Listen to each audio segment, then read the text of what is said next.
Yoash foi um dos reis que assumiu o reinado mais cedo de todos os reis de Judá. Ele vai suceder Ataliá, uma rainha muito malvada, como você pode ver no nosso vídeo anterior sobre os reis de Judá. O que aconteceu foi o seguinte: Ataliá, ela assume o reinado. Ela manda matar, por incrível que pareça, todos os descendentes da casa de Davi, inclusive os seus filhos. Existia uma mulher muito justa, muito astuta, que foi Yehosheva, que ela também vem da casa dos reis de Judá, que ao perceber o que está acontecendo, ela consegue pegar Yoash, ainda um bebê, escondê-lo de Ataliá. Aonde ela vai esconder? Na casa de Deus. Yoash, então, ele é salvo das garras de Ataliá, uma rainha assassina, às vezes dos seus próprios filhos. Então ele era neto dela, Yoash, e ele é escondido na casa de Deus, e por isso ele será educado, criado pelo sumo sacerdote da época, que era Yehoiadá HaKohen. Yehoiadá, então, ele instrui já a infância de Yoash.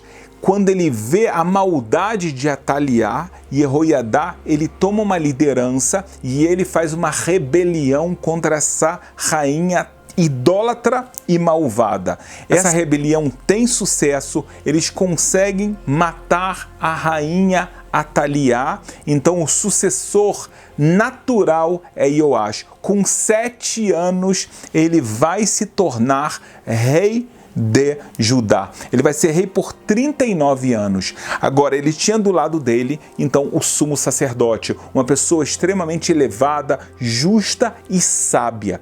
Então, o que ele consegue fazer nesse reinado, enquanto ele crescia, é fortalecer todo o trabalho a Deus. Então, erradicar aos poucos as idolatrias. Ele não conseguiu erradicar completamente, mas o povo estava muito mais ligado outra vez ao templo sagrado em Jerusalém. Ele convidava o povo todo a fazer as comemorações no templo sagrado de Jerusalém. Ele pede doações, então ele fortalece, ele embeleza o grande templo. O problema acontece quando o sumo sacerdote Yehoiadá falece. Então, apesar de que agora Yoash já não é uma criança, ele aprendeu muito, ele viu o caminho de Deus, aos poucos ele vai se desviando desse caminho, ao ponto de que ele manda matar o filho de Yehoiadá, que salvou a sua vida, que criou ele. Zechariah, que era o próximo sumo sacerdote, foi morto por Yoash, algo impressionante. E a gente acaba vendo então um fim triste desse rei. Por quê? Porque haviam guerras nessa época, então se ele antes tinha sucesso, ele tinha a bênção divina, ele começa a perder isso, o povo fica chateado com ele, até que pessoas dentro da casa real começam a fazer um conluio contra ele, começam a fazer uma rebelião e no final das contas ele também foi assassinado. Ele perde muitas batalhas contra os arameus, então o povo de Israel leva não só a perda de vários soldados, de várias pessoas, mas também perdas econômicas, perdas territoriais, então as pessoas estão muito insatisfeitas com ele, ele perdeu a bênção divina. Por outro lado, as pessoas entendem também que o nível espiritual de uma pessoa que mata o sumo sacerdote, que é filho da pessoa que o salvou, que o criou, está muito errado. Então, no final das contas, ele é assassinado e assim termina um reinado que começou muito bem, mas infelizmente saiu do caminho. O próximo rei é o rei Amatsiá. O rei Amatsiá, ele vai assumir o posto do seu pai Yoash, que foi assassinado. Uma das primeiras coisas que ele vai fazer é a vingança daquelas pessoas que assassinaram seu pai. Porém, ele mata somente as pessoas que diretamente estavam envolvidas. As pessoas que ajudaram, que eram secundárias nesse plano, ele não mandou matá-las, e a Bíblia elogia ele por esse fato, ou seja, foi considerado uma grandeza de caráter de Amatsiá. Amatsiá vai reinar em Judá por 29 anos. Uma das coisas principais que vai acontecer na sua época é que o povo de Edom havia se rebelado há mais de 60 anos, que eles não recebiam o jugo do povo de Israel aonde eles viviam. Então, Amatsiá fala que tem que dar um basta nisso. Ele faz guerra contra o povo de Edom, Deus abençoa ele, ele sai vitorioso e ele acaba trazendo 10.000 reféns dessa guerra. E aqui ele faz um ato que é considerado errado. Esses reféns, ele também manda matá-los como reféns de um povo inimigo que há tantos anos e anos está nos atacando, está se rebelando contra a gente, então não tem mais espaço para eles, mas não é considerado um ato correto. Amatsiá, ele também vai fazer guerra contra Ioás, que é o rei de Israel dessa época. A gente está falando do reinado de Judá, mas tinha o reinado de Israel. Ele vai tentar uma guerra contra Ioás, porque ele fala que Ioás, junto com o exército de Israel, roubaram terras, posses e dinheiro do reinado de Judá. Então ele vai fazer uma guerra para tentar reaver essas terras, reaver o dinheiro, de alguma forma recompor aquilo que lhe pertencia, mas no final das contas ele perde essa guerra de uma forma terrível. Ao voltar dessa guerra, começa uma rebelião contra Amatsiá. Ele sabe dessa rebelião, então ele foge para um lugar chamado Lachish. Em Lachish ele vai ficar lá 15 anos e ele acaba reinando essa província de Lachish e os arredores, mas não os lugares principais do reinado de Judá, por exemplo, como Jerusalém. E no final das contas, as pessoas que queriam matá-lo tem êxito e eles conseguem matar Amatsiá, e assim vai chegar a história de um próximo rei. Mas veja que coisa interessante, você sabia que Amatsiá, ele tinha um irmão muito importante, que era Amoz. Se você lembra, Amoz é o pai do profeta Isaías. Então, na verdade, quando a gente fala de Amatsiá, você está falando do tio do profeta Isaías. Próximo rei foi Uziel, que aos 16 anos se torna rei de Judá e vai ter um reinado longo, 52 anos. Ele teve muito sucesso na sua época, especialmente algumas conquistas. A parte sul de Israel, ele conseguiu conquistar várias partes, vários territórios foram anexados, ele construiu muitas cidades novas, ele também fortaleceu Jerusalém. Na verdade, ele construiu um sistema de defesa muito importante e muito inteligente. Já no deserto, ele tinha algumas fortificações para povos que pudessem vir, especialmente do sul, que eles não conseguissem nem se aproximar do centro do reinado de Judá. Nessa época também ele consegue dominar os amonitas, mais um povo que tradicionalmente fazia muitas guerras contra Israel, e a ponto de que não só eles são dominados, e agora eles pagam impostos para o rei Uziel. Interessante notar que o rei Uziel, então ele segue o caminho de Deus fielmente. Antes de cada batalha, antes de cada decisão, ele vai consultar os profetas, os sábios, para saber se ele está fazendo a coisa correta. Ele faz uma escorregada, que é a seguinte, muito interessante a história dele. Ele entra no templo de Jerusalém e ele pede agora para fazer o incenso. Porém, se você ler na Bíblia, ainda no Pentateuco, você vai ver que o incenso só poderia ser feito pelos sacerdotes. Uziel era rei, ele não era sacerdote, ele não estava permitido fazer esse trabalho. E as pessoas, os sacerdotes, advertem: o Senhor é o rei, mas o Senhor não tem permissão de fazer o incenso, deixa que nós vamos fazer. Ele não ouve, ele faz o trabalho do incenso e no final das contas ele tem a doença bíblica que se chama tsarat. Muitas pessoas traduzem como lepra. Não era lepra, era uma doença de pele, mas não era exatamente a lepra. A gente não tem uma palavra exata para traduzir corretamente essa doença, mas era uma marca branca, feia, notável, e isso ele carregou até o último dia da sua vida, do seu reinado. Nesse interim que ele ficou doente, ele vai para um lugar chamado Beit HaHofshit, que a tradução literal bíblica seria a Casa da Liberdade. Isso, na verdade, significava um lugar que era um asilo para pessoas que eles têm uma doença incurável e vão acabar morrendo. Quer dizer que os últimos anos de vida desse rei foram nesse lugar, um lugar triste, um lugar deprimente, e quem na prática está governando Israel, mas ele faz questão de falar: eu não sou o rei, eu sou somente um regente, é o seu filho Yotam. O rei Yotam, ele é filho de Uziel, o rei que veio antes dele, e de Yerushá, filha de Tzadok. Ele tem algo muito especial, porque 25 anos antes do seu pai falecer, ele já perde a capacidade de reinar por causa daquela tzarata, aquela doença que o seu pai tinha.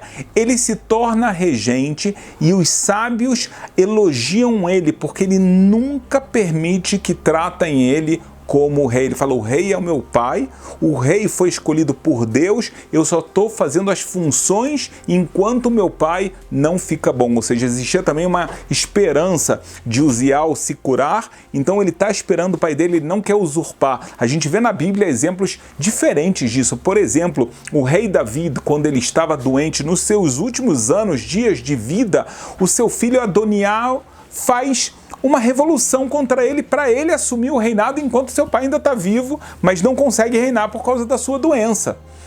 Aqui a gente vê exatamente o contrário. Então, na verdade, ele acaba sendo um rei. Quando seu pai falece, ele é um rei que entra como rei já com 25 anos de experiência no reinado. E se o pai dele fez guerras, construiu cidades, ele continua esse trabalho de uma forma muito intensa. Ele é muito abençoado, ele é considerado um justo, uma pessoa extremamente bondosa, muito sábia. Então a gente vê mais uma vez uma espécie de apogeu do reinado de Judá especificamente. Mais uma vez, ele continua algo que começou com seu pai, que é o domínio sobre os amonitas. Os amonitas dão para ele mais de 100 quilos de ouro, trazem para ele toneladas de trigo, por os acordos que eles fizeram para eles não serem mais atacados, eram os impostos que eles tinham que pagar, e isso era normal naquela época.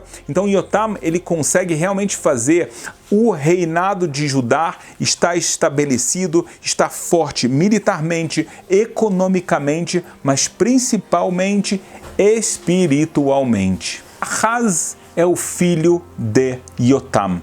Aos 20 anos, ele vai se tornar o próximo rei de Judá por 16 anos.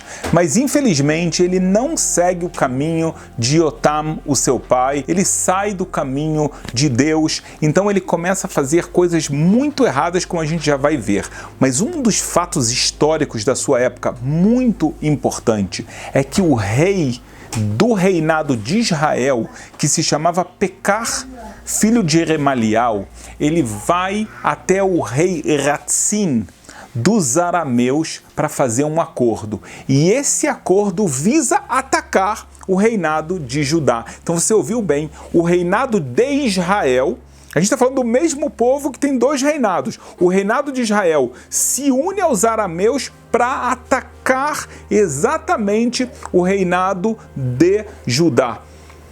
que vai fazer Ahaz? Ele tenta de alguma forma subornar, trazer presentes para o rei dos arameus. Isso não é visto de uma forma correta. Daqui a pouco a gente vai ver outra solução que ele tem.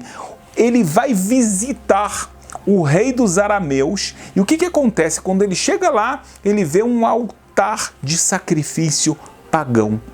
E ele fica tão impressionado que ele pede para o sacerdote da época, Tzadok, fazer um igual para ele em Jerusalém. Ele passa as medidas, passa todos os detalhes. Eu quero um assim para mim.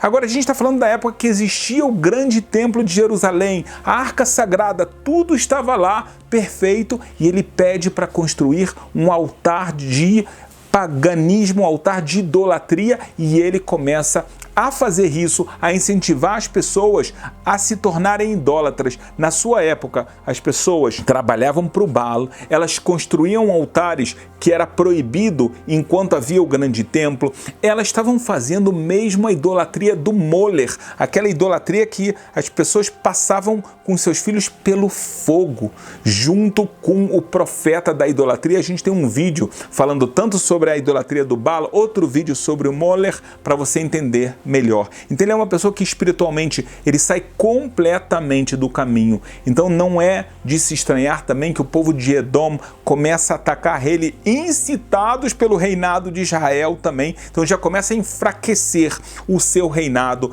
Ele agora vai ser atacado pelo reinado de Israel, pelos arameus, e ele vai sair derrotado. Então, além de ser uma pessoa que comete grandes pecados, ele acaba levando toda aquela construção do seu pai, do seu avô, tantas cidades, tanta riqueza, tantas coisas boas, acabam sendo destruídas pelo caminho errado que Ahaz teve em sua vida. Interessante que nessa guerra dos arameus com o reinado de Israel contra Ahaz, o reinado de Judá, ele vai contra as instruções do profeta Isaías, que fala não faça nada e aí você vai ter a bênção de Deus. Ele não confiou, ele busca ajuda interna, ele dá dinheiro para pessoas que vão se tornar seus inimigos, e como nós falamos, ele acaba sendo derrotado. Um final muito triste para esse rei e nessa época para o reinado de Judá.